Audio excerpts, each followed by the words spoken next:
Ladies and gentlemen, this is Adarsh and welcome to my Kanayadi. Kanimangalam Kovilakam. So മലയാളത്തിൽ നിന്ന് ഒരു horror com ഇപ്പൊ OTT വന്നിട്ടുണ്ട്. ഹൊററിന്റെ horror കോമിന്റെ ഭയങ്കര ഫാനാണ്. കണിമംഗലം കോവിലകം. മറ്റേ ലാലേട്ടന്റെ കണിമംഗലം കോവിലകത്തെ ജഗന്നാഥൻ തമ്പുരാൻ അതല്ല, അത് എപ്പിക്, ഇത് ഹാർപ്പിക്. മലയാളം സിനിമയ്ക്ക് തന്നെ അപമാനമാണ് ഈ സിനിമ. ഇതിനെ സിനിമ എന്ന് വിളിച്ചവനെ തല്ലണം, ഞാൻ എന്നെ തന്നെ തല്ലണം. ഒരു പടമാണ് കണിമംഗലം കോണകം. അതാണ് ഈ സിനിമയ്ക്ക് പറ്റിയ ടൈറ്റിൽ. ആൻഡ് ഇത് എടുത്തിരിക്കുന്ന OTT പ്ലാറ്റ്ഫോംസ് ആണ് നെക്സ്റ്റ്.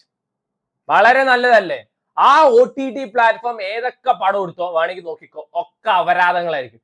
എടാ, ഈ ബസൂക്ക, തങ്കമണി, രാമചന്ദ്രൻ ബോസൻകോ, ഇതൊന്നും ഒരു OTT പ്ലാറ്റ്ഫോം, ബൾട്ടി, ഇതൊന്നും ഒരു OTT പ്ലാറ്റ്ഫോമിൽ എടുക്കാൻ വയ്യ. ഇജാതി തീട്ട കേസൊക്കെ നിങ്ങൾക്ക് എടുക്കാൻ പറ്റില്ല, അറിയാൻ ചോദിക്കുകയാണ്. സോ ഈ സിനിമ തിയേറ്റർ റിലീസ് ചെയ്ത സമയത്ത് എവിടെ നോക്കിയാലും പോസിറ്റീവ് റിവ്യൂസ് ആയിരുന്നു. കമന്റ്സ് ഒക്കെ കാണണം. കാലമേ പിറക്കുമ്പോ ഇതുപോലൊരു അവതാരം എന്നൊക്കെ പറഞ്ഞിട്ട് ആ കമന്റ് ഇട്ടവന്മാര് മാത്രം ഈ സിനിമ കണ്ടിട്ട് വെച്ചാൽ ഇപ്പൊ ദുരന്തറിനെക്കാളും കളക്ഷൻ കിട്ടിയിട്ടുണ്ടാവും ഈ പടത്തിന്. ഇത് മറ്റേ മോദി കേരളത്തിൽ വരുന്ന പോലെയാണ്. മോദി കേരളത്തിൽ വന്നു കഴിഞ്ഞാൽ വൻ ജനക്കൂട്ടം, ജനസാഗരമാണ്. എന്നാൽ ഇവരൊക്കെ BJPക്ക് വോട്ട് ചെയ്തിട്ട് വെച്ചാൽ BJPക്ക് എന്നോ 10 സീറ്റ് കിട്ടിയിട്ടുണ്ട്. അതാണ് അവസ്ഥ. സോ ഇതിൽ അഭിനയിച്ചിരിക്കുന്നത് നമ്മുടെ അജ്മൽ ഖാൻ, അബി, അതേപോലെ റാഫി, അമൃത, ഈ സോഷ്യൽ മീഡിയയിലെ സോകോൾഡ് ഇൻഫ്ലുവൻസേഴ്സ് ഇല്ലേ, അവരെല്ലാവരെയും പിടിച്ച് തട്ടിക്കൂട്ടിയ ഒരു അപരാധമാണ്. അപരാധം എന്ന് പറഞ്ഞാൽ അപരാധത്തിന് പോലും നാണക്കേടാണ്. ആൻഡ് ഇതിന് 2 പാർട്ട്. നാട്ടുകാരുടെ ഉയരെടുത്തിട്ട് മതിയായില്ല തോന്നുന്നു അല്ലെ? ഇവിടെ ഒരു പടമാണ് ഈ കോളേജ് ലൈഫ് പറഞ്ഞിട്ട്. ഇവരുടെ ഹോസ്റ്റൽ അതോ ആമസോൺ കാട്ടിന്റെ ഉള്ളിലാണ്. അതിന്റെ മുമ്പിൽ എന്തോ ഒരു സെമിത്തേരി ഉണ്ട്. ആ സെമിത്തേരിയിൽ നിന്ന് പ്രേതം വരലും പരിപാടിയൊക്കെയാണ്. അടികപ്പേരെ കൂട്ടമണി ഡിറ്റോ എടുത്തു വെക്കാനാണ് നോക്കിയിരിക്കുന്നത്. എന്നാ പിന്നെ അത് മര്യാദയ്ക്ക് കോപ്പി അടിച്ച് വെക്കുക. ഇതെന്താണ് എനിക്ക് തോന്നുന്നത് വെച്ചാൽ, ഒന്നെങ്കിൽ പ്രൊഡ്യൂസർക്ക് കാശിന്റെ കഴപ്പ്, അല്ലെങ്കിൽ വേറെ എന്തോ പരിപാടി ഉണ്ട്. ഒരിക്കലും പ്രൊഡ്യൂസറിന് ആദ്യം തന്നെ അറിയുന്നതാണ് ഇതിന് ഇൻവെസ്റ്റ് ചെയ്ത് കഴിഞ്ഞു വെച്ചാൽ 10 പൈസ റിട്ടേൺ കിട്ടില്ല എന്ന്. ഇതിന്റെ ഡയറക്ടർക്കും അറിയാം. കാരണം അജാതി ഒരു ഞാൻ പറയുന്നില്ല, അപരാധമാണ് എടുത്തു വെച്ചിരിക്കുന്നത്. ആൻഡ് ഇതിൽ അഭിനയിച്ചവർക്ക് ഉറപ്പായിട്ടറിയാം. കാരണം ഓസ്കാർ ലെവൽ പെർഫോമൻസ് ആണ്. ഇത്രയും ദാരിദ്ര്യം പിടിച്ചു മലയാളം ഇൻഡസ്ട്രിക്ക്. ഒരു സൈഡില് സോഷ്യൽ മീഡിയയിൽ നിന്ന് വന്ന കുറച്ച് പിള്ളേര് 150-200 കോടി എത്തിക്കാൻ നോക്കുകയാണ് മലയാളം സിനിമ, മലയാളം സിനിമയുടെ അഭിമാനമായിട്ട്. അതേ ഓൺ ദ അതർ സൈഡ് നോക്കുക, അപമാനം. വൃത്തികെട്ട പടം. 1 മണിക്കൂർ 52 മിനിറ്റേ ഉള്ളൂ. പാതി എടുത്തു വെച്ചിട്ട് പറയണ അത് ഞങ്ങൾ അടുത്ത പാർട്ടിൽ പറയാന്ന്.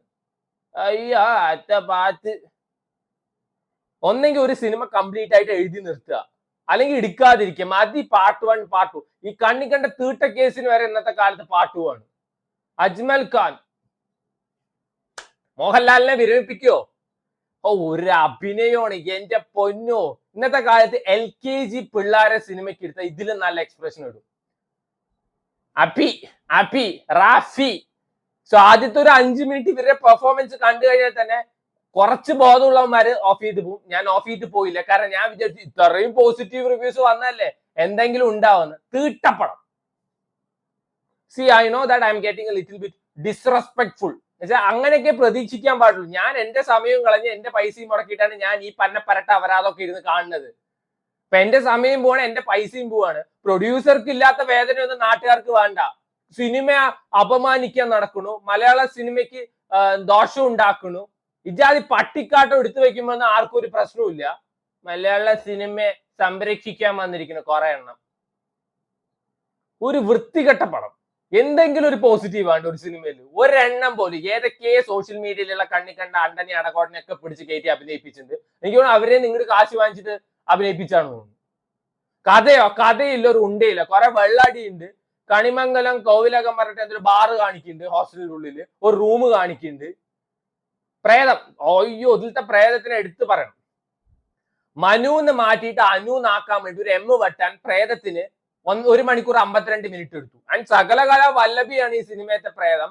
പ്രേതത്തിന് ക്രിക്കറ്റ് കളിക്കാറ്, ക്രിക്കറ്റിലെ കോഹ്ലിയാണ് പ്രേതം. അതേപോലെ തന്നെ മറ്റേ ബോക്സിംഗ് അറിയാം, മാർഷൽ ആർട്സ് അറിയാം, പിന്നെ മറ്റേ ഐൻസ്റ്റീനെ പോലെ ഡിറൈവ് ചെയ്യാൻ അറിയാം. എന്നാൽ മനുത്ത് M വെട്ടിയിട്ട് അനുന്നാക്കാൻ മാത്രം അറിയില്ല. ഏത് തീട്ടപ്രേതമാണിത്? ഒരു വൃത്തികെട്ട പടം. ഇങ്ങനത്തെ സിനിമയ്ക്ക് എടുക്കുന്ന സൺ നെക്സ്റ്റിനെയാണ് ആദ്യം പറയേണ്ടത്. മനോരമ മാക്സ് നിങ്ങളെക്കാളും ബെറ്റർ ആണെന്ന് ഞാൻ ഇപ്പൊ പറയുള്ളൂ. So to me personally this is a shit പറഞ്ഞ പച്ച തീട്ടം. സോ വേണ്ടവർ ഇത് കണ്ടു നോക്കുക. ചിലർക്ക് ഇത് ഭയങ്കരമായിട്ട് ഇഷ്ടപ്പെടും, ചിലർക്ക് ഇഷ്ടപ്പെടില്ല. At the end of the day it's all about perspectives. So Kanimangalam കാണകം ഈ സ്ട്രീമിംഗ് ഓൺ സൺ